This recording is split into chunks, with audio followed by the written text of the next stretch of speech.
los síndromes sépticos, ¿son resultado de bacteremia o no? Tercero, ¿cuáles son los productos bacterianos que pueden producir este síndrome? Ya. Cuarto, ¿qué es el superantígeno y qué bacterias lo producen? ¿Qué células del hospedador son importantes en la respuesta ante este síndrome? Ya. ¿Cuáles son los datos clínicos clave que sugieren, como indique, anticiparnos a que entre en un cuadro irreversible de shock y fallezcan? Ya, que se conoce como cómo reconocer el pre-shock, ya, y qué hacer. Y he traído aquí un ejemplo de lo que ustedes deben haber visto en el tema de medicina tropical de dengue.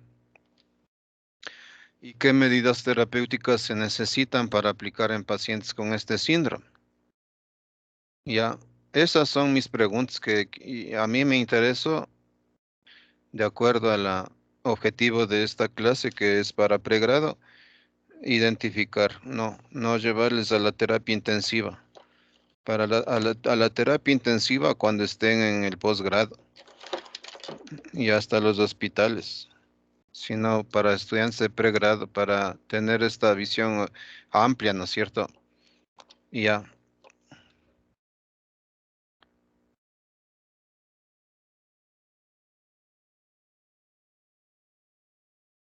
Eh, ¿Hacemos prueba de esto? ¿Quieren contestar las preguntas como prueba?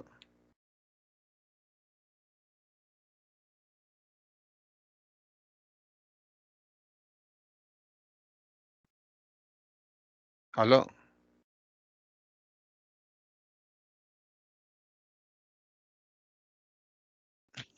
Disculpen, ¿se escucha?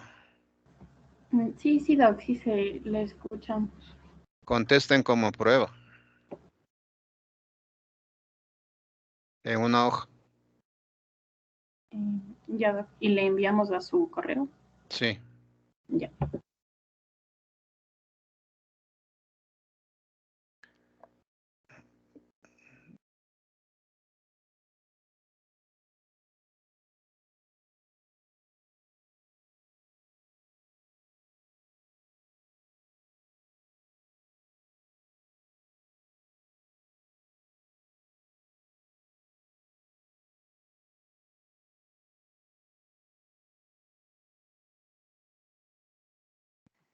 Doc, ¿copiamos toda la pregunta o solo podemos poner uno y la respuesta? Solo contesten nomás.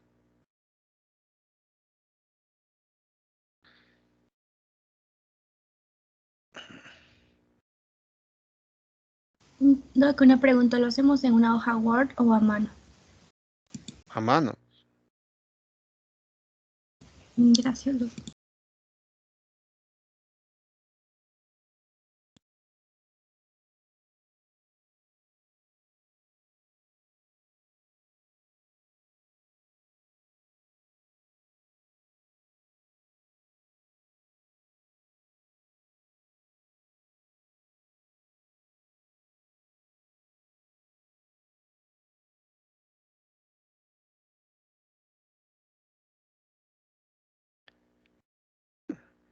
¿Les parece que está muy largo? Sí, No, no. sí, Doc. Es bastante, digo. O sea, por eso les estoy mirando y que están. Pero mejor vamos contestando, vayan participando y vayan contestando, ¿de acuerdo? En la discusión esta. Entonces, lo que interesa, les dije, es no que yo les presente lo que yo en definitiva preparo, sino que ustedes también puedan participar, puedan meter materia aquí de discusión, ¿de acuerdo? Porque estas son las sesiones sincrónicas, más que si nos sentamos a escuchar, o sea, es esto de hacernos preguntas, participar, ¿de acuerdo? Y, y vamos de una en una, porque esa es la estructura de la clase que yo tengo. Les digo, a mí me interesó esas preguntas y eso es lo que yo voy a ir respondiendo con ustedes, pero también preguntando eso sí. Y el objetivo para mí fundamental es reconocer un cuadro de sepsis, un estado de pre-shock y qué hacer en ese momento. O sea, para mí, hablando de estudiantes de pregrado, es eso. No sé ustedes cómo le ven ese tema. Y hasta el shock, diría yo. ¿Cómo reconocerlo? O sea, ya, y qué hacer. ¿Sí o no? Sí, Doc. Porque esos cuadros no solamente requieren hospitalización, muchos requieren terapia intensiva. Y ustedes no estamos, no, yo no estoy formando para terapistas intensivos. Ni es mi intención decirles vayan a terapia intensiva a hacer una rotación para ver cuadros de shock séptico. ¿Qué objetivo de aprendizaje tienes en un estudiante de pregrado que lo que se necesita es que identifique antes el estado de shock, lo que se conoce como pre-shock, y qué hacer ante ese estado, ¿no es cierto? Para mí, ese es el mayor objetivo de esta sesión que yo tengo con ustedes. No sé ustedes cómo le ven a este tema de sepsis y shock séptico. De igual manera, Doc, el hecho de poder identificar cuando estamos frente a un pre-shock de lo que estaba dentro de las preguntas para Ya. saber actuar. Y eso sí, ¿no? Tener la orientación, decir, a ver, ¿cuáles son los datos en clínicos y de laboratorio y de imagen, etcétera, que me sirven para en la evolución de los pacientes tener en consideración tal y tal cosa? Y como les digo, detectar a tiempo, como indica igual la literatura, un estado en el que el paciente ya no solamente tiene bacteremia, porque es un continuo, ¿no? Es decir, ¿cuál es el continuo en esto? Está infectado, están bacterias circulando, bacteremia. Pasa a un estado de qué? ¿Cómo responde el organismo ante la presencia de las bacterias? Si no es con este síndrome de qué? Síndrome de respuesta inflamatoria De respuesta sistémica. inflamatoria sistémica. Luego, si tiene bacteremia y síndrome de respuesta inflamatoria, o sea, sepsis, porque eso es, ¿no? Puede pasar a un cuadro de sepsis severa con alteración multiorgánica. Pre-shock, shock séptico. Y para mí es eso. Y hoy diría, bueno, y en el pre-shock hay características clínicas que me permiten identificar las pacientes. Decimos sí, ¿no es cierto? Porque dice documentado o con sugerencia, sugestivo de tener bacteremia, ¿sí o no? O sea, de tener un proceso infeccioso, ¿ya? Y en la clínica me dicen, ojo, tienes que identificar en la clínica fundamentalmente qué. ¿Cuáles son los datos clínicos que me sirven, no es cierto, ante un paciente? Imaginen, con bacterias en su organismo, que nuestro cuerpito responde con neutrófilos, macrófagos, factor de, o sea, ¿cómo es? Una cascada, como dicen de los inmunólogos, la cascada de citoquinas, ya, el interferón, el gamma, ya, que hay alteración de la coagulación, ¿no? Saben que recién sacaron un artículo en Calderón con la participación del personal de Calderón y del Pablo Arturo de esto del contagio de plaquetas, dicen ellos, y de la severidad, y relacionado a la severidad. Chévere está, ya les voy a enviar. Ya, y decimos, ¿no? Después que viene, ya, ¿qué pasa cómo respondemos nosotros ante un proceso infeccioso sistémico que está circulando con fundamentalmente qué? En la clínica de los pacientes, ¿cómo se presenta? Con Con fiebre. fiebre. La fiebre, Toca. la taquimia también. Dosis, doc. No, ya, fiebre, ¿no? Sí o no. Pero puede haber, dice, hipotensión. Y dice, si tienes una persona con, ¿cómo es? Con no, hipotermia, es mal pronóstico. Ustedes vieron en el asunto del dengue, insisto, de el ciclo pasado, que hay 3 fases, la fase febril, crítica y de convalecencia se llama, y que puede durar una semana, porque el dengue también puede producir cuadros sépticos, puede, que luego de la fiebre, en los primeros días, pueden los pacientes entrar en una fase crítica por este proceso que igual estoy mencionando y tener hipotermia. Y no es que ya estás frío, ya estás mejorando, no, ya estás frío porque vas a entrar en shock. Y ahí es cuando yo tengo que intervenir. ¿Cómo?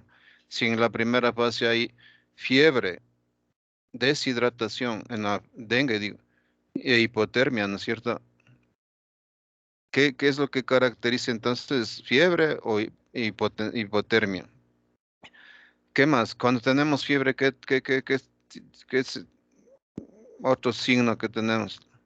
Taquicardia, doc. Taquicardia, ya, taquimnia. Y ojo, con eso de la taquimnia que acaban de decir, dice también, ¿no es cierto? Por la taquimnia que nos produce, el paciente puede entrar en un cuadro de ¿qué? Esto del equilibrio ácido-base, que ustedes del pH, de la acidez o de lo básico. Una acidez Perdón, Acidosis respiratoria. respiratoria. alcalosis respiratoria. Ya. O sea, la respiración, ¿no es cierto? Aumenta ya.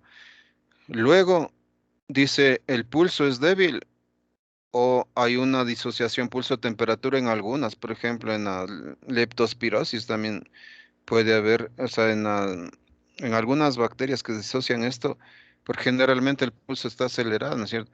Y e hipotensión, ¿no es cierto? Nosotros bajamos la frecuencia, ¿qué digo? La tensión arterial. Ya. ¿Y en valores cuánto? ¿Con cuánto encontrarían la fiebre en una paciente? ¿Encima de cuánto dice también el texto? Mayor a 38, doc. 38. Pero una Ya. O hipotermia menor a 36. 36. 36. Frecuencia respiratoria taquimneico mayor a 24. 24 respiraciones. ya 24 para 20 más conservadores para arriba.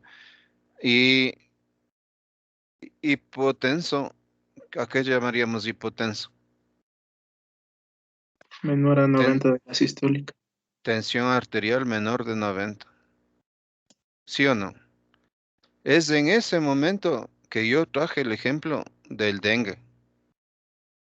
para decir qué es lo que necesita esa persona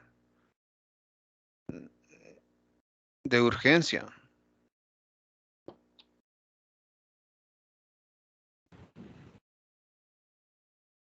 Salud. ¿Qué necesita esa persona? Inicialmente, Como, oxigenación y hidratación. como intervención inmediata, dicen, tienen que rehidratar. Sustitución hidroelectrolítica.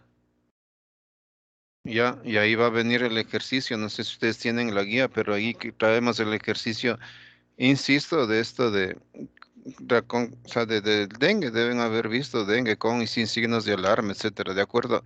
Entonces, ya, vamos por la parte que dice de teórica, que dice, bueno, ¿y qué es esto? O sea, aquí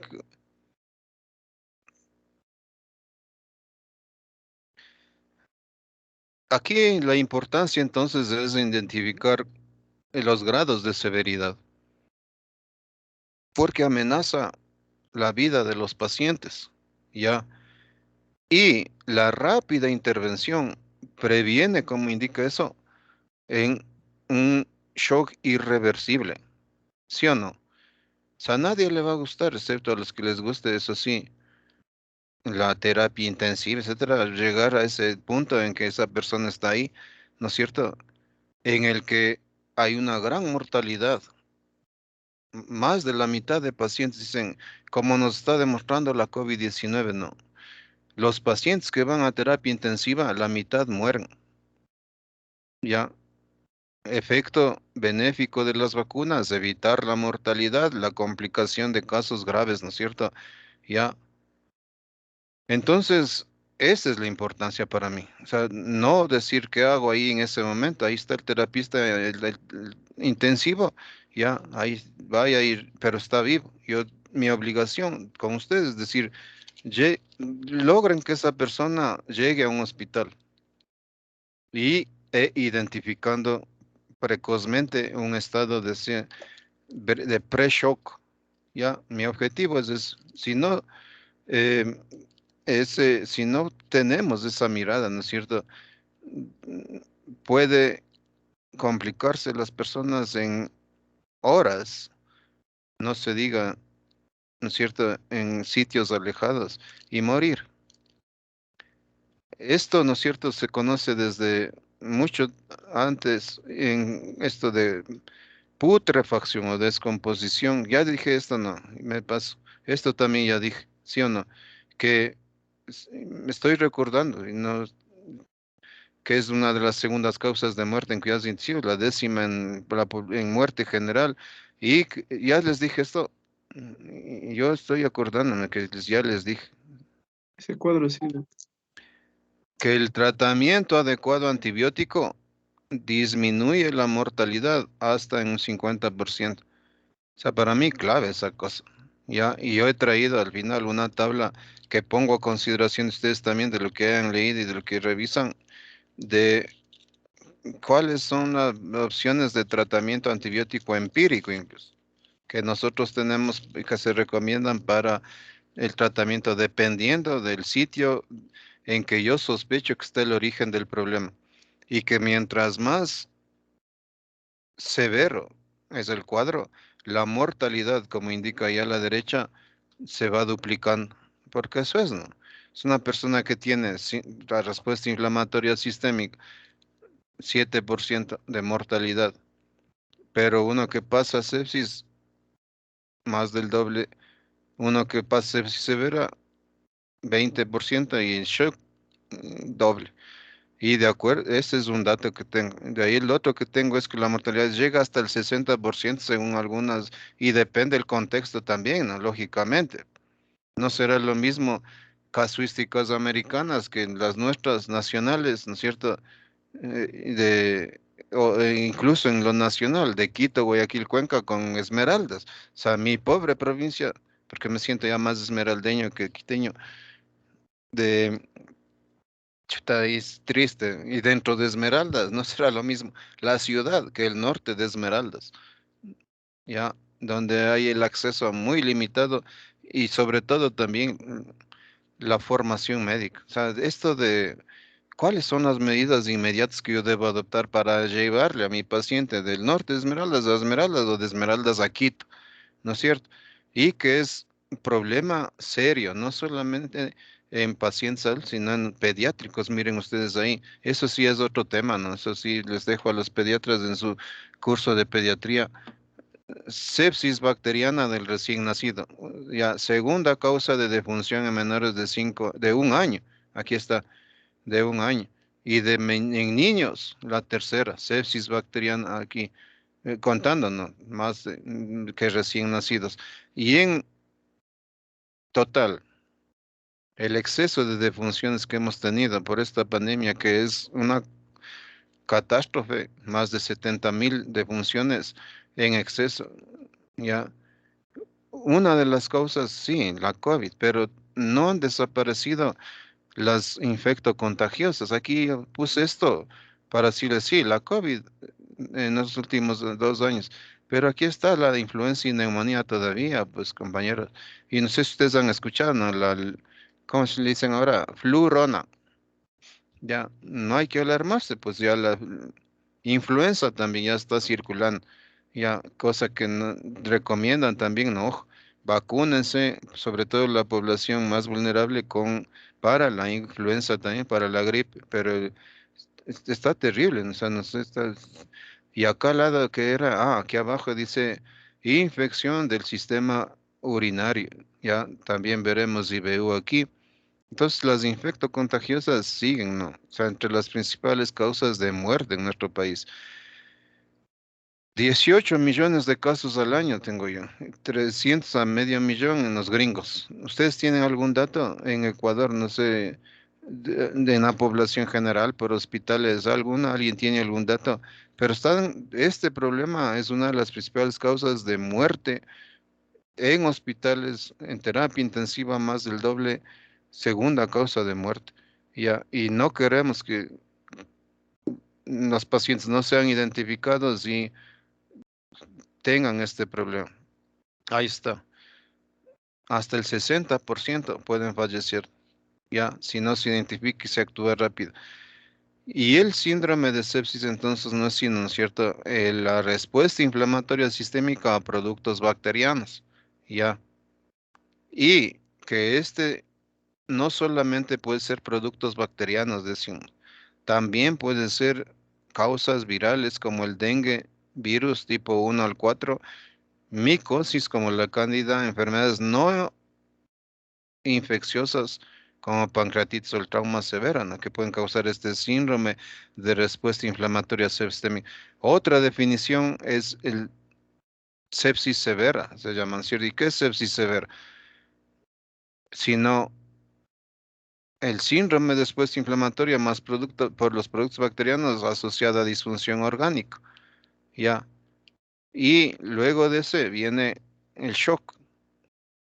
Y ojo, cuando dicen shock séptico, es que están diciendo shock asociado a sepsis, que no responde a la reposición de Belmez, ya van directo a terapia intensiva algunos, ¿sí o no? Y bacteremia no siempre causa sepsis, entonces ni la sepsis siempre es causada por bacteremia. Ya, ¿algún comentario, algo que ustedes también hayan leído o puedan contribuir en este punto de qué definimos con esto? Si no están de acuerdo o no? ¿O alguien de pronto tiene algún otro argumento, alguna otra definición de esto o no? Seguimos. Doc, una pregunta. En cuanto a un shock séptico, ya hablamos aquí de un proceso también de hiperventilación, o sea, también va a ir compensado con lo que se presenta como cuadro de la sepsis. Verá, la hiperventilación es el estado inicial del shock séptico. O sea, dicen es el estado, o sea, es este paso a paso, este deterioro. Dice, la persona está hiperventilando, es el inicio ya de su cuadro de shock y de gravedad. Dicen que ese es el momento en que uno, más la hipotensión, ¿no?, que está antes, y en que debe actuar, debe inmediatamente restituir sobre todo líquidos, ¿ya? Y vamos a hacer aquí un ejercicio para que el paciente no entre en estado de shock, que como indican, dices, una vez que entró en estado de shock, es irreversible. La mayoría dicen, ¿no? Y la mortalidad aumenta muchísimo. Ya. Y aquí entonces diríamos ya en la clínica, ¿y cómo se presenta un paciente en shock? Ya. Y también es importante, pues, decir, bueno, ya no solo está hipotenso, taquicárdico, sino hay algunos signos, ¿cierto?, que nos permiten identificar que esa persona ya no solo está en sepsis, sino en estado de shock. Ya. Y ¿sí contesté la pregunta o no? Sí, Doc, gracias. Doc, yo quería agregar algo. Ya. También mencionaba de lo que se leyó, es que en el caso de shock séptico ya hay un estado evidente de la hipotensión, a diferencia de la sepsis, que es como que el paso anterior. De allí, recuerdo de datos así como de aquí, recuerdo que alguna vez leí que eran como alrededor de unos 6.000 casos, creo, 6.500 más o menos, pero eso fue en el 2018, creo, más o menos, que habían casos de shock. De Y shock. perdón, englobado como sepsis y shock. Y de ahí mencionaban que la ventana de muerte iba aumentando dependiendo del tiempo, por eso era clave el tiempo en estos pacientes. Decía Sí. que en 28 días, de lo que un 50%, un 40 más o menos, tenía ese tiempo de vida. De ahí era O sea, era tiempo es vida, algo así. Sí, Básicamente, una hora es el tiempo de ventana de la acción del médico. claro, o sea, uno diría directamente proporcional, ¿no? O sea, si uno no controla y el tiempo pasa, entra en estado de shock. Y insisto, esas personas ya no están ambulatorias, ¿no? Entonces, desde su cuadro de bacteremia, o sea, desde su cuadro de séptico, están la mayoría, o sea, reconocido al hospital, porque incluso hay que hacer el diagnóstico, ver la, es hacer una serie de procedimientos desde cultivos, antibiogramas, etcétera, ¿no es cierto? Pero ahí dice también, recomienda la antibiótico terapia empírica, y dicen, sí. Modifica cuando esté ya los resultados del cultivo y antibiograma, ¿no es cierto? Pero como vieron, el tratamiento antibiótico ya adecuado disminuye la mortalidad. Y esa es la discusión, ¿no? No solamente cuál es el cuadro, ya, sino que a ver cómo identifico y antes de identificar qué está recomendado como amplio espectro, ¿no es cierto? Ustedes saben, y luego de que vengan los resultados, pues yo pueda modificar, pero la instalación rápida también dicen es, y dependiendo también, ¿no? Ustedes saben, de los patógenos identificados en el hospital, tiempo de permanencia, resistencia a los antibióticos, etcétera, etcétera. Todo eso ya es intrahospitalario. Mi interés, insisto, es en que esto sea reconocido en la medicina general en pacientes ambulatorios. Ambulatorios digo, o sea, en el momento en que uno tiene, insisto, pongo el tema del dengue, que les voy a conversar un cuadro real. Nosotros tenemos un proyecto en el norte Esmeraldas de dengue y Zika, y cómo en la comunidad nosotros podemos instaurar el primer tratamiento de hidratación, referirle al paciente, a la paciente en este caso fue hacia un segundo nivel, en este caso en el Norte Esmeraldas hay un centro de salud hospital y en el centro de salud hospital, ya siendo un dengue con signos de alarma y que entró en gravedad, en shock al hospital de Esmeraldas, a eso me refiero, ¿no es cierto? Como un abordaje así desde esos nivel para decir, yo identifico rápido, yo instauro, ¿no es cierto? La primera medida que recomienda es rehidrate intravenoso al paciente, rehidratación intravenosa.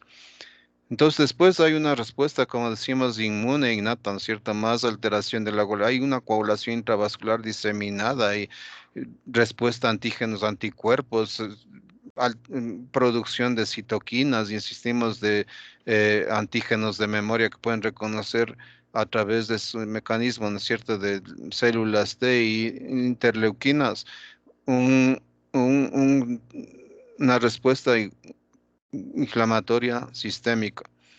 Pero depende entonces, ya, de qué bacteria está causando esta respuesta. No es lo mismo las gram positivas versus las gram negativas, ¿ya? ¿Sí o no? Porque si hablamos de bacteremia y de bacterias, debemos decir, hay dos grupos, gram negativas y las gram positivas. Si hay una infección por gram negativas, ¿cuál es el componente?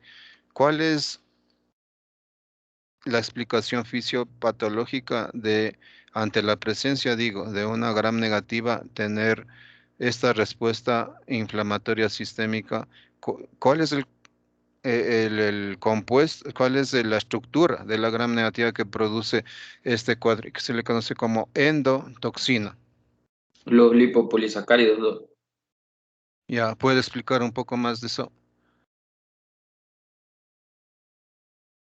O sea, Doc, yo tengo entendido que este componente de esta gran negativa es el lipopolisacárido que constituye lo que es la membrana externa. Y si no estoy mal, esto de aquí es lo que hace que las células del huésped lo reconozcan. E incluso dentro de este grupo es lo que se forma, lo que estaba mencionando, del superantígeno, que libera estas endotoxinas que hacen que existe una respuesta inmune exagerada, donde activa todo lo que son los linfocitos T, CD4 y CD8. Gracias, perfecto, ya. ¿Puede nombrar a alguien algunas gram negativas? Efectivamente, de esa estructura que ustedes ven, ¿no es cierto?, de la pared celular, estas lipopolisacáridos se reconocen, sí, no, ¿todos de acuerdo? ¿O alguien dice, no, de esas gram negativas también tal estructura desencadena, o sea, es el que desencadena esta respuesta inflamatoria sistémica decimos, son los lipopolisacáridos, porque estos están fuera o sea, están conectados son estos, ¿no? Estas estructuras de aquí que ustedes ven, de que se le conoce como endotoxina también, ¿no? Y que solos en la circulación, no pegados a las solos, pueden desencadenar esta respuesta. Dije, nombren algunas gram negativas a bacterias. Doc, ahí entra lo que es la pseudomonas y la Klebsiella también, y la E. coli. Es la clásica, ¿no? La E. coli, la pseudomonas, ¿cuál otro? Hemófilos influencia. La Klebsiella. Klebsiella. Y gonococos creo que también tengo que entrar. Los cocos, ¿no? O sea, no solamente los bacilos que acaban de nombrar, sino los gonococos, ahí está una listita. Los más representativos diría no, más bien los que uno tiene que tomar atención y también le dicen, ¿no es cierto?, las guías, los servicios de salud, los hospitales, ¿no es cierto?, identifique los patógenos circulantes en su hospital, en su unidad, ¿no es cierto?, y la resistencia que estos tienen a los antibióticos, ¿sí o no? Pero yo coloqué ahí E. coli, Salmonella, Shigella, Proteus, Pseudomonas, Vibrio, cólera y Neisseria, como el Neisseria coco, ¿no es cierto? Alguien, y tenemos más, hay más, pero siempre entonces estar pendientes de que esto, ¿no es cierto? ¿Cuál es el patógeno que está causando? Y dentro del patógeno, esta estructura que es la endotoxina, pues la que produce, ¿no es cierto? En los gram negativos, en los gram positivos, ¿cuál es la estructura que desencadena esta respuesta, ¿no es cierto? Y que se conoce como endotoxina. Todas las células, la pared y citoplasma es el que se desencadena esta respuesta o no.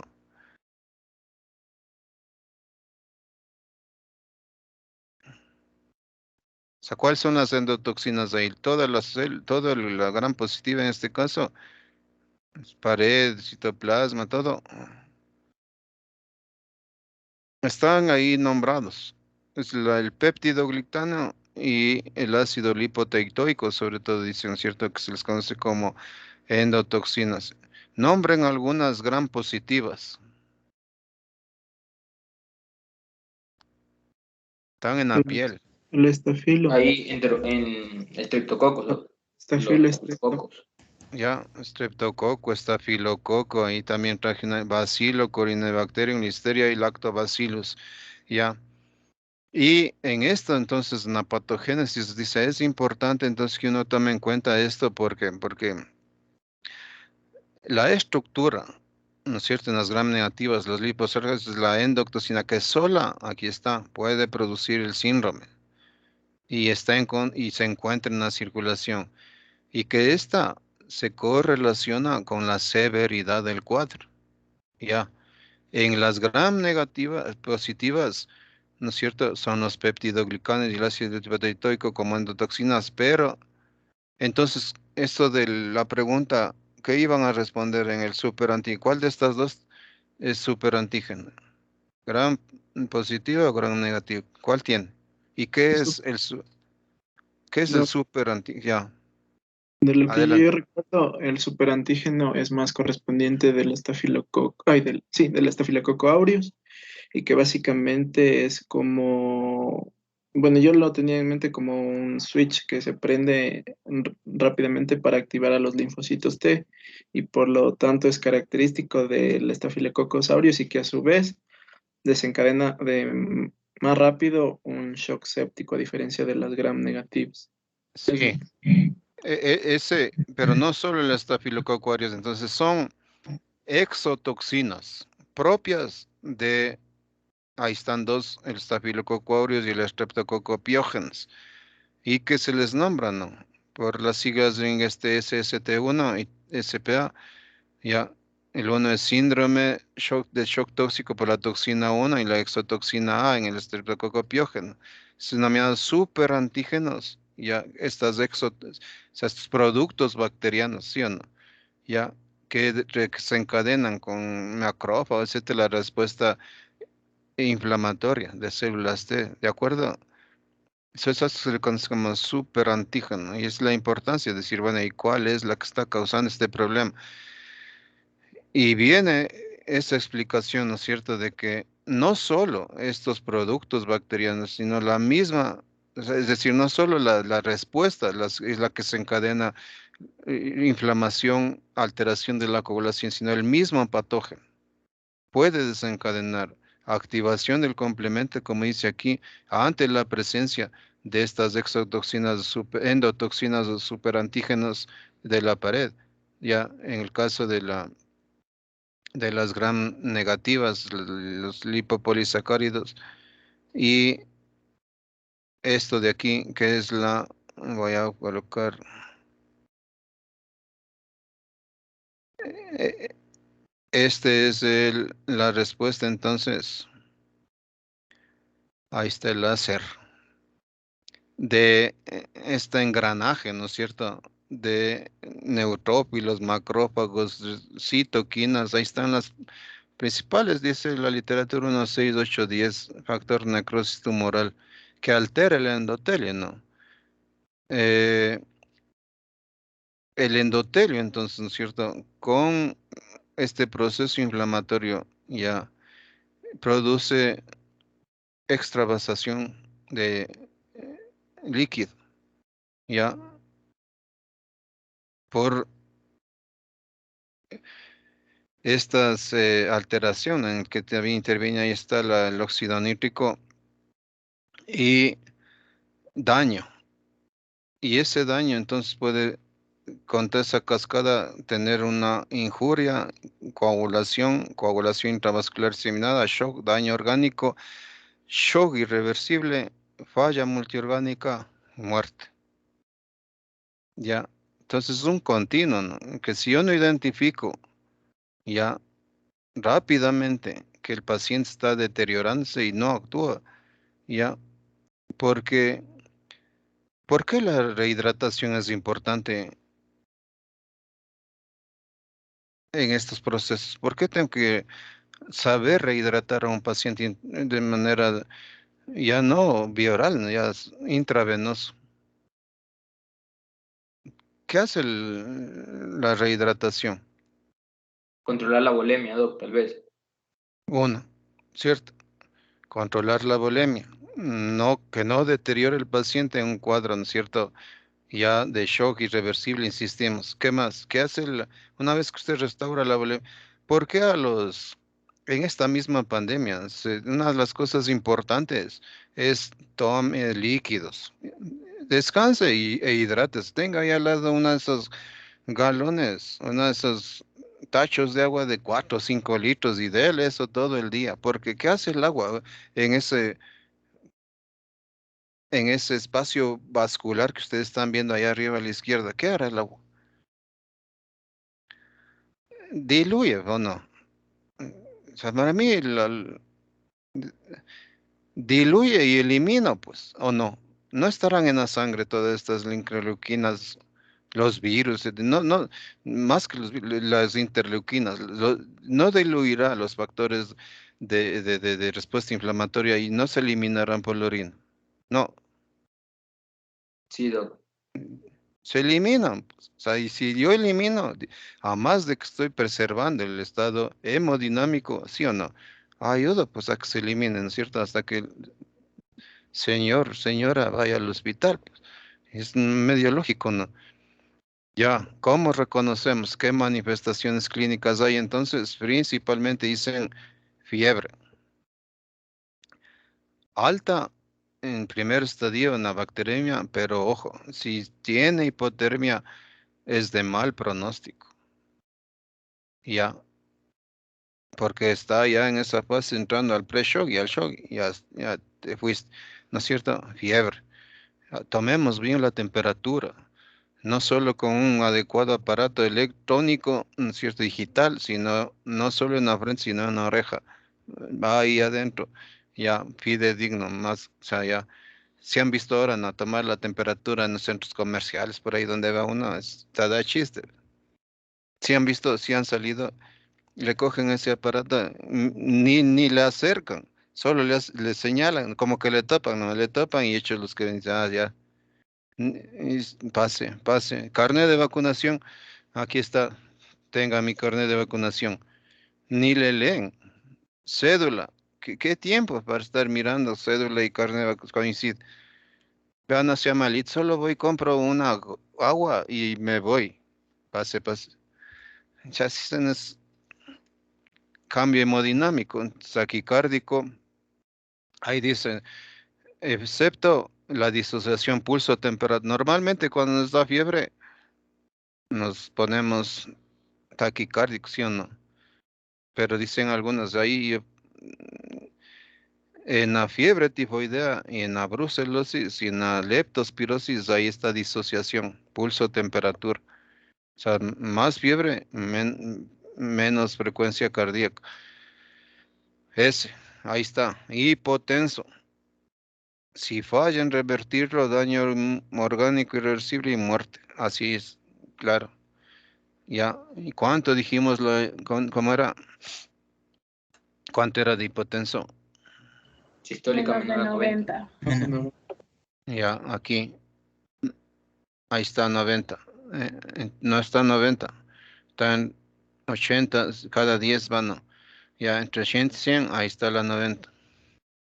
Menos de 90. O sea, ya, pues. Está gritando esa persona, no. Rehidrata, menos seas malo. ¿Qué más? Eso, ahí está. ¿Ustedes dónde ven esto del equilibrio ácido-base? ¿En qué materia, algo? Bioquímica, doc.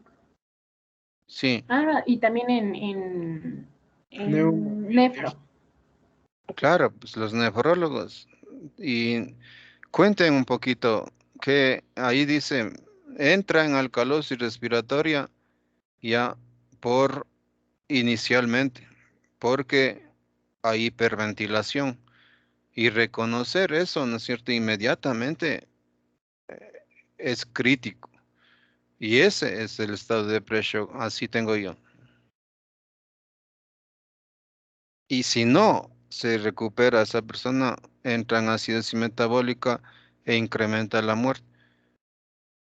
Y ahí decimos, ¿y qué es? Cuenten cómo es esto de la alcalosis metabólica, alcalosis respiratoria, acidosis metabólica, y ahí también no compensada, descompensada, gases arteriales, pH. Cuenten rapidito en síntesis cómo es.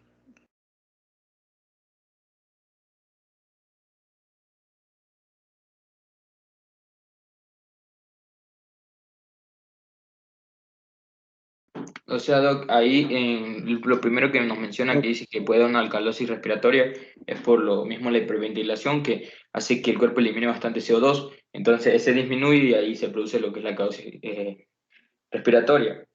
Y con respecto a la acidosis metabólica es por la disminución de lo que es el bicarbonato.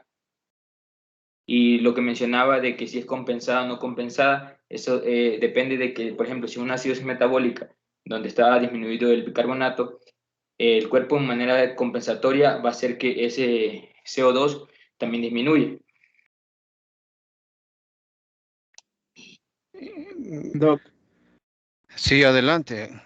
agregando lo que dijo mi compañero, o sea, en el caso de la sepsis, el paciente al estar en un estado de hiperventilación está eliminando mayor cantidad de CO2, por lo tanto se desequilibra se desequilibra y hay pérdida del CO2 y por lo tanto hay una interacción a nivel del bulbo y eso hace que hiperventile más y genere más el proceso de alcalosis. Por eso es que es ese dato importante del pre-shock. También, como hay un estado de hipoxemia al mismo estado de hiperventilación, cambia la vía metabólica de la vía aeróbica, que es lo lógico, que siempre se debe producir para generar ATP, pero ya no se genera eso y por lo tanto se va hacia la vía anaeróbica y por lo tanto genera componentes de esa, que esa es el ácido láctico, y por eso es que de esa alcalosis entra ya en un estado de acidosis metabólica, y por eso es que algunas guías mencionan que pacientes con acidosis metabólica se podría o se tiene como punto de tratamiento el uso de bicarbonato, pero así Hay como que que usar, hay que usar. Entonces aquí para identificar esto, que muy bien lo describen ustedes, ¿no es cierto? Este proceso, ¿qué es lo que se debe solicitar? Alguien más que no haya participado. Estoy escuchando las mismas voces. ¿Cómo saber qué es alcalosis o acidosis?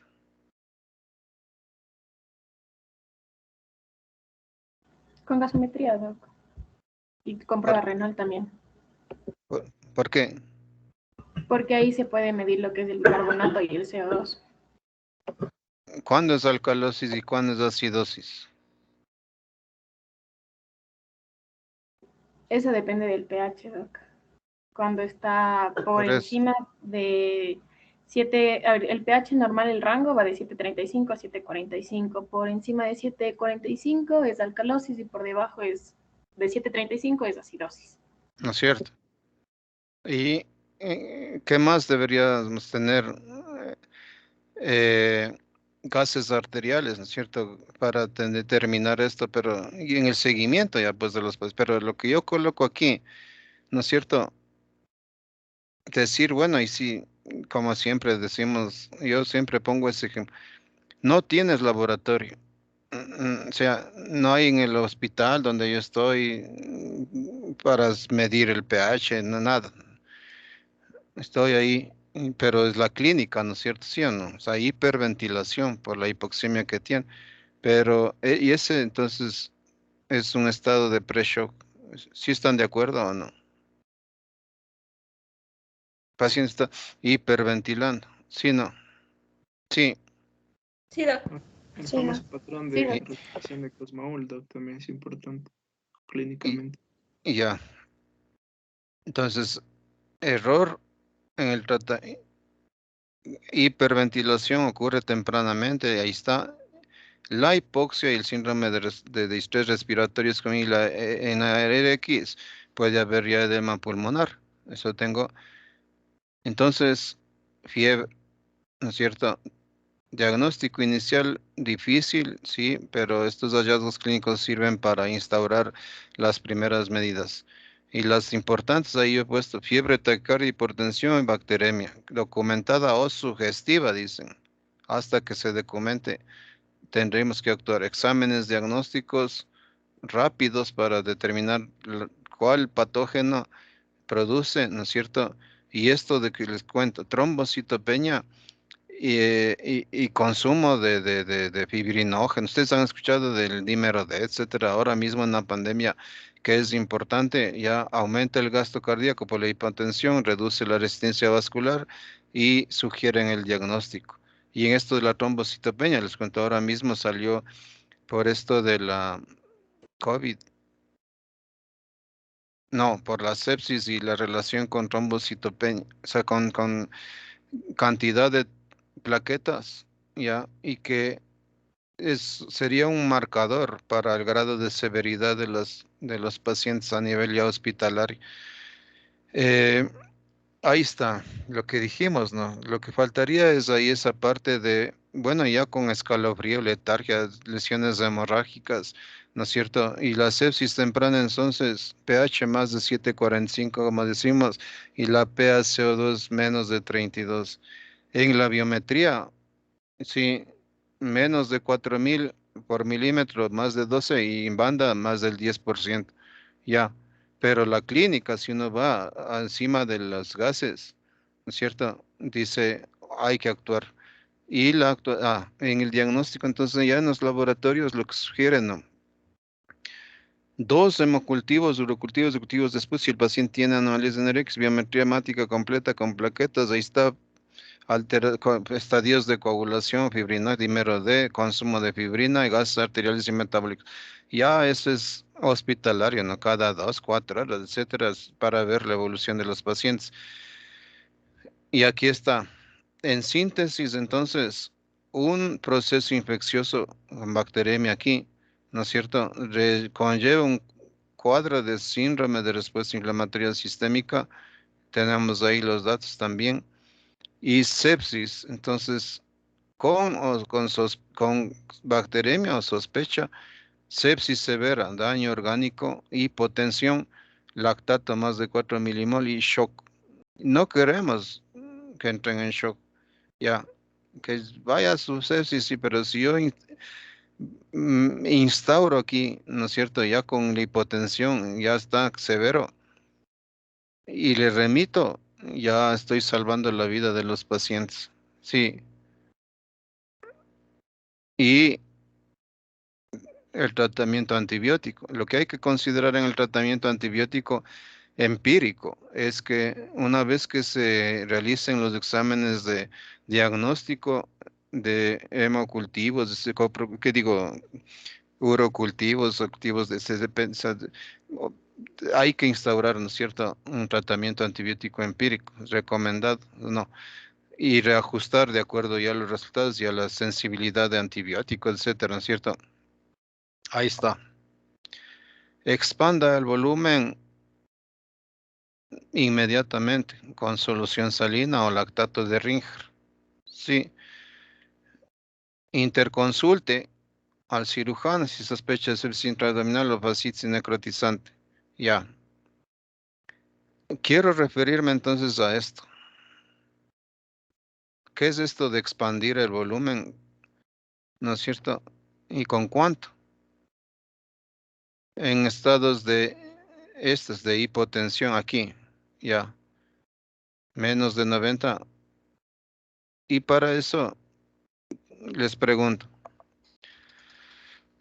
¿cuál sería el volumen recomendado por kilogramo de peso y por qué tiempo, en qué tiempo debería yo instaurar? ¿Hay algún protocolo en relación a eso? ¿O leyeron algo en relación a eso de expandir el volumen? El cálculo del volumen, o sea, de cuántos mililitros por kilo y por qué tiempo, o cada qué tiempo. No sé si tienen algo sobre eso.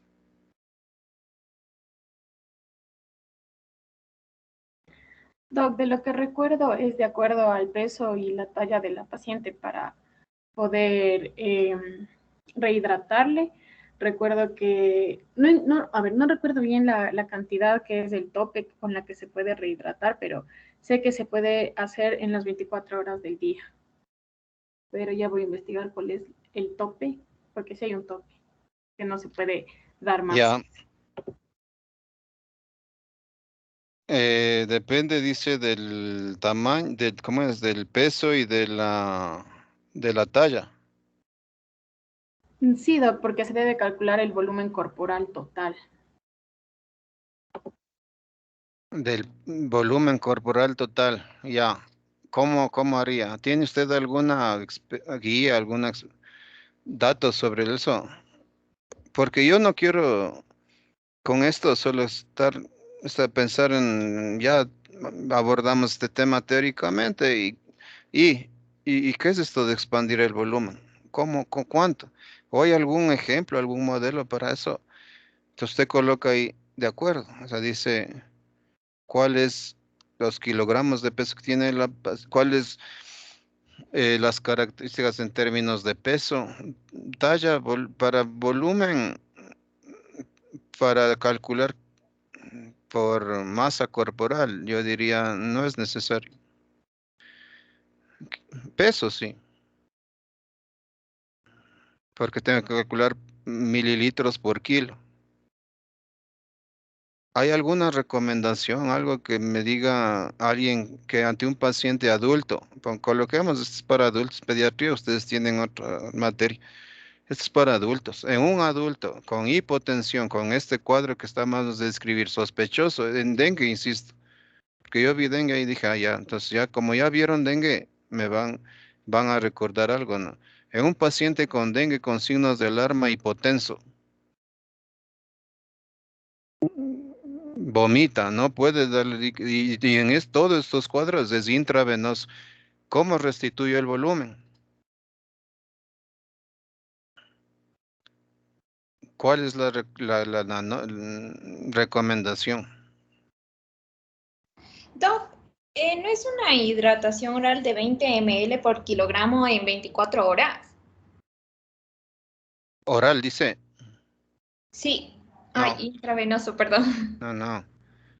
Cuidado. O sea, Que no le vayan, o sea, piensen en un paciente que está hipotenso con fiebre, mm, infectado, todo lo que ustedes quieran. Y como ya vieron el semestre pasado, dengue, pero traslademos, o sea, tiene una bacteremia y no está, o sea, sospecho porque tiene ya las características clínicas que acabamos de decir y está hipotenso. Y dice, es una emergencia que usted le rehidrate y bien.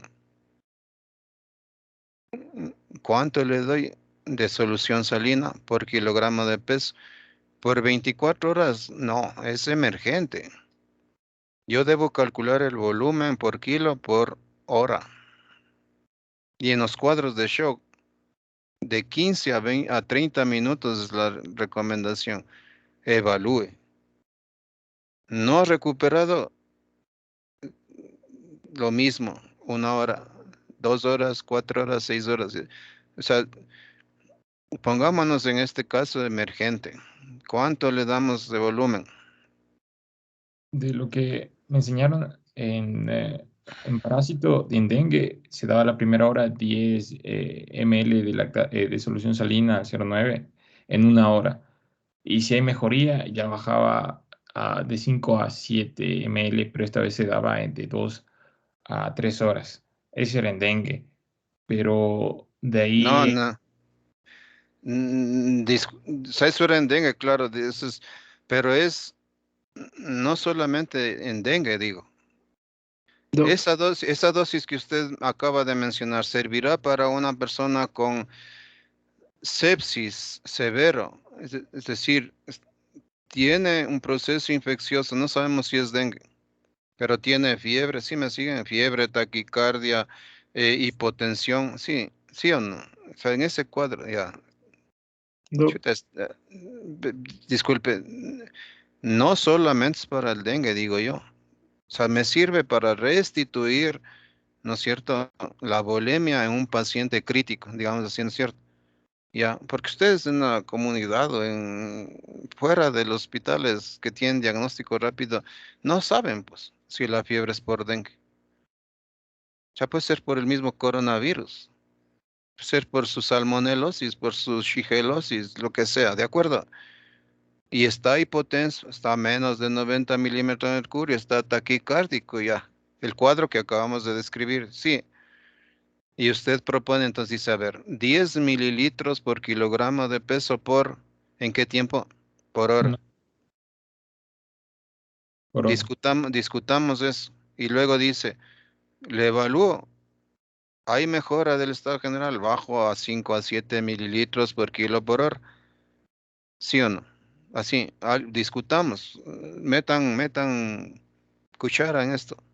Doc, disculpe, de lo que ahorita estaba revisando, Ahorita mencionó, estaba revisando no, pues, bueno, o sea, ya, de chévere. la dosis de la reposición, aquí Pero menciona. chévere, chévere que así ven, o sea, y si ustedes están atentos y dicen, a ver, ¿qué está preguntando allá? Guía de dengue, sube, y ahí está. Bueno, no, porque usted está anotando, me imagino, usted está concentrado en esto. Ojalá todos están así. Dele. Doc, bueno, aquí menciona que para sepsis se debe hacer una rápida infusión con una dosis de 30 mililitros por cada kilogramo y que esto se debe mantener en las primeras horas, pero que en algunos casos también se puede usar una dosis de carga dependiendo qué es lo que se va a usar, si sea cristaloides o si son los coloides. En el caso de los cristaloides, la dosis de carga cada 15 a 30 minutos debe ser de 500 en el caso de cristaloides. Y en el caso de los coloides, ¿De dónde nos está sacando eso? ¿lo inicial o lo del coloide? La inicial, no, la inicial, de 30 mililitros por kilo. Esto está sacado de, déjeme revisarle, Doc.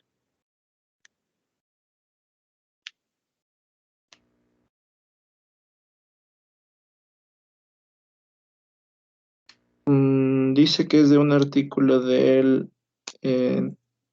England, Journal England, del 2017. Ya, artículo. ¿Qué dice el texto que les mandamos a leer, a estudiar? Sobre la reposición hídrica. En Ya. el texto, en cambio, decía que era la reposición de 1 a 2 litros del Harrison, que está. En sepsis. Sí, Doc. Decía Ya. reposición de 1 a Y 2. el cuadro este es en sepsis severa. Está hipotenso. ¿Cuánto de volumen le damos? Le calculamos y le tenemos que administrar. ¿Alguien más está consultando algo? ¿Alguien más sabe? Ya tenemos algunas referencias. Dice 30 mililitros por kilo en el New England Journal of Medicine, 10 mililitros por kilo por hora en el dengue. ¿Alguien más tiene algún dato, algún tratamiento de la sepsis? O sea, Doc, en el libro nos habla de que se da líquido por vía intravenosa, comenzando de 1 a 2 litros de solución salina durante 1 a 2 horas. Ya. 1 o 2 horas. 1 o 2 litros, ¿no? Ya. Ajá. Pero yo les traigo aquí, entonces, la, el reponer el volumen, entonces, es crítico. Y debemos basarnos, ¿no es cierto?, en cuál es la recomendación de una guía de práctica clínica o de un protocolo terapéutico o de un... Porque estudios vamos a encontrar varios, ¿no? Entonces, yo tengo la referencia y recomiendo de la guía de la Organización Mundial de la Salud para pacientes con dengue severo o en shock. Paciente, y esa es lo que yo recomiendo. Y va en esa línea que acaba de decir de 10.000, en este cuadro que estoy colocando, sepsis severa con hipotensión. Porque el shock ya es otra cosa, ya son palabras mayores. Y ustedes, veamos cuánto sale lo que estamos hablando en teoría. Y yo tengo para esto entonces este escenario que damos en medicina tropical, que como ustedes saben se clasifica en dengue con o sin signos de alarma y dengue grave. Y de acuerdo a esto es donde yo puedo tratar a los pacientes. Si es un cuadro con dengue solamente, sin signos de alarma, ni comorbilidad, ni riesgo social, yo a esa persona le mantengo en la comunidad. Y esos pacientes por lo general no tienen ninguna otra complicación, decimos, signos de alarma, si se acuerdan, ¿cierto? Sí, ¿cuáles son los signos de alarma del dengue?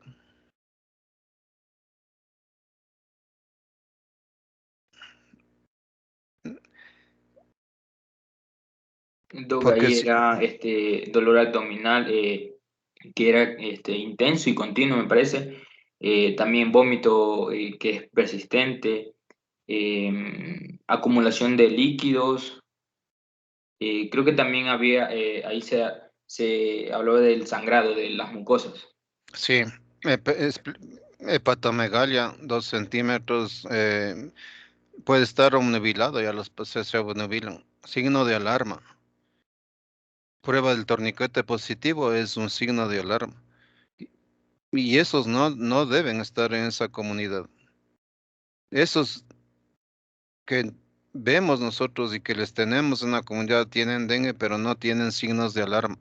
Porque si tienen signos de alarma, centro de salud hospital a recibir desde ahí hidratación endovenosa. No pueden, están vomitando, ya. Tienen dolor abdominal intenso, acumulación hídrica, que puede ser ya taquimnéicos, ascitis, diferentes, ¿cierto? Que hay, sí se presentan. O sea, nosotros hacemos ahí en Borón, es nuestro centro de operaciones, no en este hospital. Le llaman hospital, pero nosotros le decimos, yo le digo, ya también la categoría del ministerio dice centro de salud hospital. Hidrátele endovenoso, hidratación endovenosa. Y desde ahí nosotros decimos, bueno, ¿y cuánto le doy? ¿Cómo le calculo? ¿Cuál es la dosis de mantenimiento? ¿No es cierto? La recomendación de la Organización Mundial de la Salud para mantenimiento de pacientes no deshidratados, peor en hipotensión, peor en shock, es 2 a 4 mililitros por kilo por hora. Pacientes que no solamente necesitan observación porque tienen comorbilidad de riesgo social, sino que tienen signos de alarma, como ese sangrado de nariz, ejemplo ahí. Y nosotros, les cuento rapidito, tuvimos una señora en esa comunidad que anteriormente vieron ustedes aquí, ahí nuestra auxiliar de enfermería, tenemos pruebas rápidas para dengue. Hacemos una vigilancia activa todas las semanas en esas comunidades y le hace la prueba rápida y le dice NS1 positivo, tiene dengue.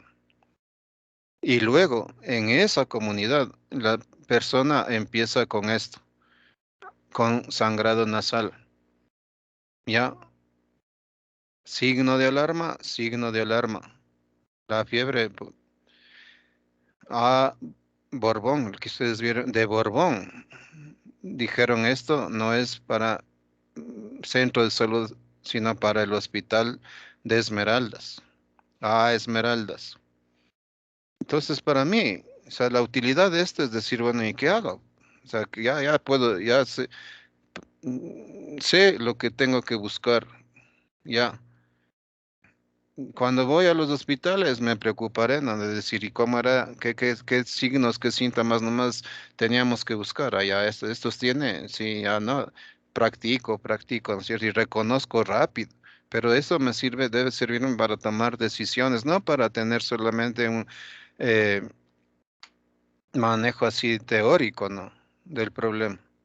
Sino, porque si no sé qué hacer, los pacientes se complican y se mueren. Y no a he agregado ahora para ustedes eso de esa paciente está en shock. Entonces ya no necesita ni de 2 a 4 de mantenimiento, ni de 5 a 7. En esa escala hay que subir. Ya ni 10, que 10 mililitros por kilo por hora es en estados de hipotensión. Y 20 mililitros por kilo por 15 a 20 a media hora es la recomendación para cuadros de shock. Guía de la Organización Mundial de la Salud para dengue, sí, pero ¿qué me sirve? Nos ha servido a nosotros, les cuento, para salvar vidas. No se mueren hasta ahora no se mueren. Perdón, ojalá no. No se han complicado. Rehidratamos así rápido. Ya, y si no tienen signos, y si tienen dengue, simplemente es hidratación bioral. Ahí sí, de 1 a 2 litros por día. O si quiere más de 2 litros, beba agua. Tiene más sed, siga tomando pipas, agua de coco, lo que sea. Orina bastante, muy bien. Ese es el otro dato importante. ¿Cómo yo sé que está mejorando si yo instauro en hipotensión, en sepsis severa, hipotenso, 10 mililitros por kilo por hora? ¿Cómo sé? Sería el mejor, uno de los mejores indicadores para decir, ojo, ya está mejorando o está empeorando? ¿Cuál sería? En la clínica del paciente. ¿Qué pasa si yo rehidrato bien? Tiene que eliminar líquidos, doc, la orina. ¿Cómo está, chévere, cómo está la orina? Y no solamente cómo está, sino cuánto de volumen orina. Si mejora, ¿cuál es la producción de orina? Que me indica se está recuperando. 1 mililitro por kilo por hora. Debería ser la producción de orina. Pero además de eso también, ¿no? O sea, la concentración de orina. O sea, si han visto, cuando uno está deshidratado, sí o no, es concentrada, ¿no? O sea, tipo Fusty. ¿Han visto el Fusty? Ahí. Pero si ven hay otro Fusty, creo que es uno más bien clarito, o sea, amarillo ámbar, ahí medio transparente. Sí, se han visto en esa categoría de líquidos, ¿verdad? En las tiendas, ¿no es cierto? Fusty, chuta, toma agua, hidrate más, ¿sí o no? Ya, esa es la recomendación de la Organización Mundial de la Salud para rehidratar intravenoso en estados de shock, hipotensión, eh, signos de alarma y sin signos y de mantenimiento. O sea, yo sigo esa norma. 2 a 4, 5 a 7, 10, 20.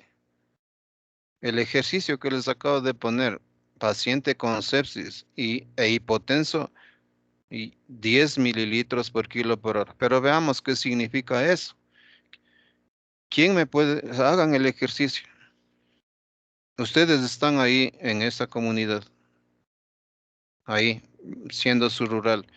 Están con un paciente infectado y está hipotenso, está séptico. 10, tiene 70 kilos. ¿Cuánto le administrarían para llevarle al hospital? No tienen a nadie más, uno solo está ahí. No hay ni enfermera, nada que le digan, 10 mililitros por kilo por hora. No, usted hágale.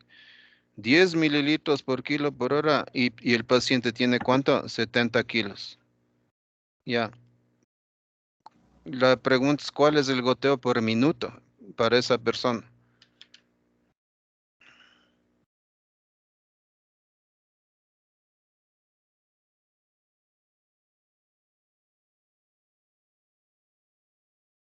¿Quién dice yo?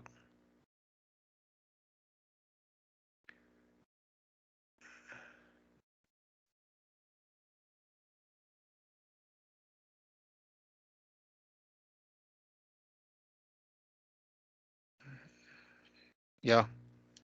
A mano nomás, si quieren calculadora. ¿Quién tiene la respuesta?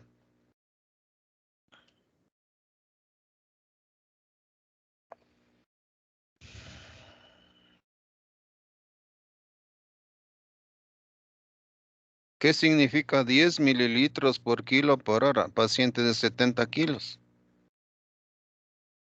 ¿Cuánto le tendremos que administrar por esos tubos, por esos cables ahí de solución salina? No sé, en total, doc, serían 700 ml en la hora. Ya. ¿Cómo le da? Porque usted tiene que ponerle, pues a usted le canaliza la vía, le pone el suerito y ahora, ¿qué es esto de 700 mililitros por hora? Doc, ¿no serían alrededor de 230 gotas por minuto? Me ¿Cuánto? parece, creo. 230 gotas por minuto. ¿Cómo le salió 230? Porque 700 mililitros serían más o menos 14.000 gotas, un mililitro son 20 No, gotas. más o menos. ¿Cuántas gotas tiene un mililitro? 20 Según yo, gotas. doc, tenía entendido que eran 20. 20 gotas tiene un mililitro. Ajá, por lo que sería 7,000, 25 gotas por minuto. 700 por 20, 14.000. 14,000. Dividido para 60. 60 minutos, ¿no es cierto? Una hora tiene normalmente 60 minutos. Ya voy a estar aquí hora y 20. ¿Cuándo era? 14.000 dividido para 60 es como 1.400 para 6. ¿A cuánto le salió? ¿Cuántas gotas por minuto? 134. ¿Cuánto? 134 gotas por minuto porque sale 133,333.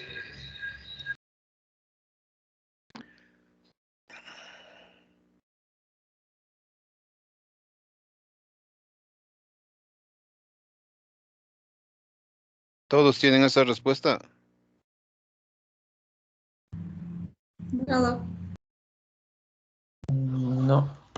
No, porque 700 mililitros dividido para 60 minutos, 700 por 20, porque cada mililitro tiene 20 gotas. Son, ¿cuánto? 700 por 20, 14.000.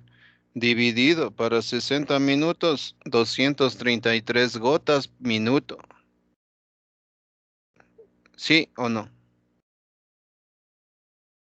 Sí, doctor. Sí, doctor.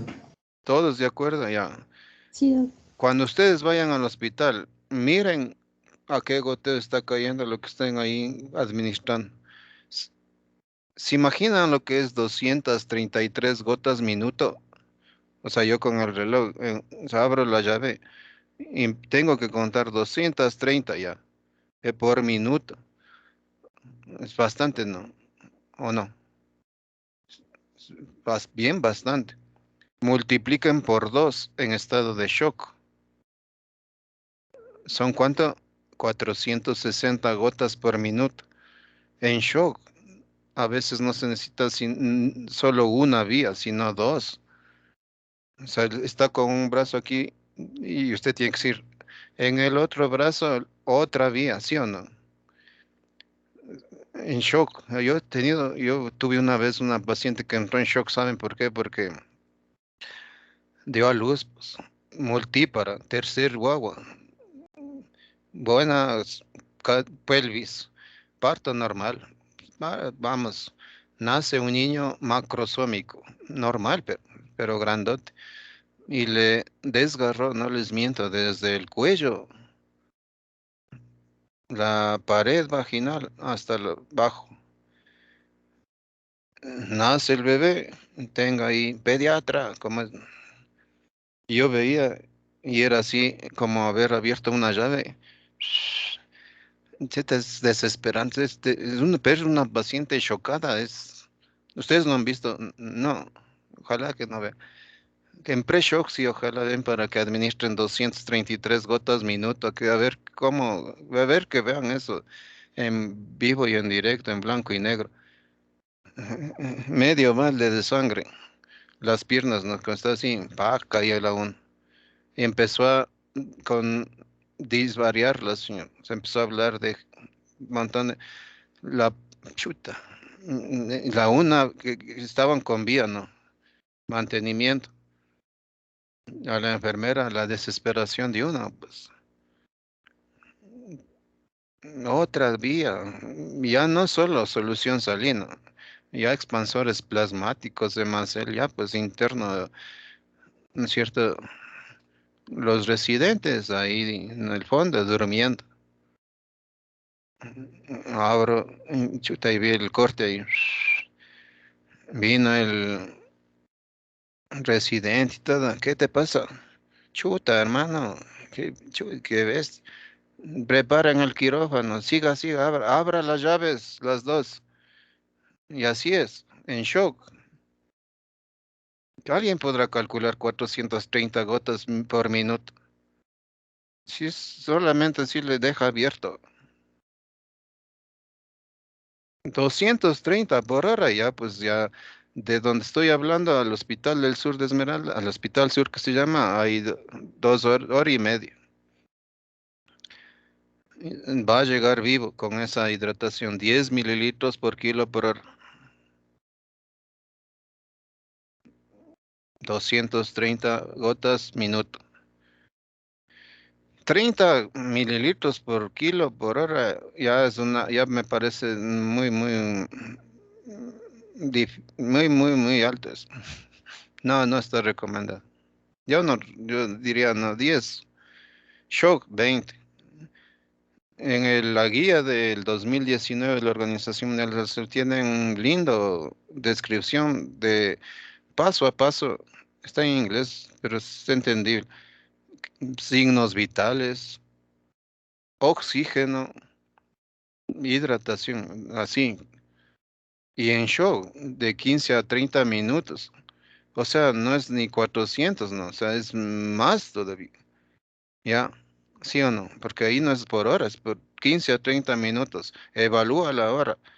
Mejoró, o sea, salió del estado de, porque hay, ¿no es cierto? Disminución del llenado capilar, frialdad, cianosis, ¿sí o no? En shock. Ya, ahí como están viendo a esa señora, el brazo ese ya mismo se le cayó, en shock. Preguntas de esta parte, sí, ¿está claro o no? Digo, para que nos llevemos esto como... Y cuando vayan a sus servicios, miren el goteo cuánto está, vean qué significa lo que están pasando ahí, en qué tiempo, en un minuto, cuánto está cayendo ahí, 80, 100, no sé. La de mantenimiento, imaginen, de 2 a 4 mililitros por kilo por hora. Vean lo que significa 2 mililitros por kilo en un paciente y cuántas gotas, cómo se ve, ¿de acuerdo? Ya. em, Termino entonces con catéteres vasculares, ya intravascular, estas cosas deben ser removidos, de riesgo de infección, monitoreo. Miren, cada hora sin gases arteriales, cada 2, lactato cada 4 a 6, deterioro, terapia intensiva. Para ustedes, señores estudiantes, nuestra función es reconozcan rápido, actúen de inmediato y refieran. Ya, estamos tranquilos. Para antibióticos empíricos depende entonces del sitio de la infección, qué patógenos debería cubrir empíricamente y qué antibióticos. Yo les traje aquí este documento que también es referencia de pulmones en hospitales adquirido en el hospital Pseudomonas aeruginosa Enterobacter, Cefepime, ticarcilina clavulonante, pero así no estaba exacto. Sí, se escucha, ¿no? En los hospitales de ahí, más aminoglucosis. Abdomen, gram negativos, ¿no es cierto? Anaerobios, sí, cocos gram negativos, ticarcilina, piperacina, tazobactam, más aminoglucosis, imipenem o meropenem, ¿no es cierto? Urinario, gram negativos, ciprofloxacina, ceftriaxone, piel, gram positivos, sobre todo oxacilina, vancomicina, ticarcilina, piperacina, imipenem, bacteriemia de causa desconocida en el hospital. Es meticilino resistente a Staphylococcus aureus más gram negativos, cocos, cefipine más vancomicina. Bacteremia más de causa desconocida adquirida en la comunidad por Staphylococcus aureus gram negativo, vancomicina más cefepime. Es lo que tengo, y eso sí digo, no. O sea, ya en tratamiento antibiótico ahí sí hay que preocuparse ya en su formación y en su aplicación de todo esto. Bueno, ¿cuál es la casística de este hospital? ¿Qué patógenos se identificaron? ¿Cómo está la el antibiótico resistencia, de acuerdo? Y eso, ir actualizando, o sea, lo que está ahí a mi medio, a mi hospital, ojalá la comunidad, si es que hay, ¿no?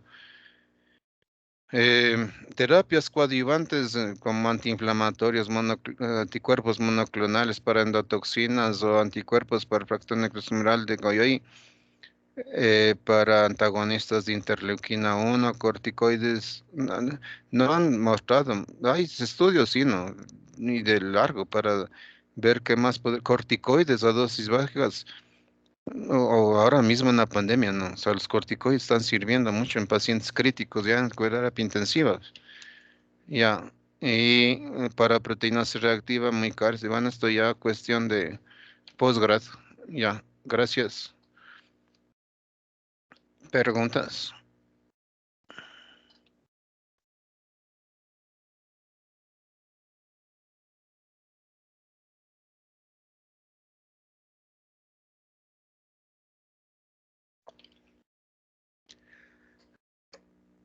Listo, entonces, eso es lo que tengo yo en este tema. Por favor, vayan revisando así cosas que les sean útiles, ¿no? O sea, que puedan ustedes llevarse en este curso algo aplicable. El programita Cabisa todavía no les he hablado, ¿no? No, Doc, solo nos indica más o menos cómo descargarnos. Porque ahí está sepsis, me parece. O sea, ahí están los argumentos también para hacer, pero son los que hemos nombrado principalmente. Y ya, miren, yo yo no. Yo creo que fue bueno por esta sesión. La próxima, celulitis y erisipela, y ustedes terminen con lo de las manifestaciones cutáneas. ¿Les falta mucho o no? No, Doc, no me falta mucho. Solo Ah. 3 grupos, me parece. No es nada. Ya, estos 3 grupos hacemos la próxima clase también ya, ahí sí, con la celulitis y erisipela. Voy a revisar la programación para saber si puedo unir conceptos claves así para 2 temas de uno y seguir la programación, ¿les parece? Ya, listo, Doc. Ya, si no hay más preguntas, yo he cumplido con mi objetivo en esta sesión. Me siento ligeramente satisfecho. Ya, nos vemos la próxima clase. Gracias, Doc. Hasta luego. Gracias, Doc. Bien, Hasta luego, Gracias. Doc. Hasta luego. Muchas gracias, doctor. Pase buen día. Gracias, Doc. pasen bien ustedes Muchísimas también, un gracias. abrazo. Gracias, ¿no?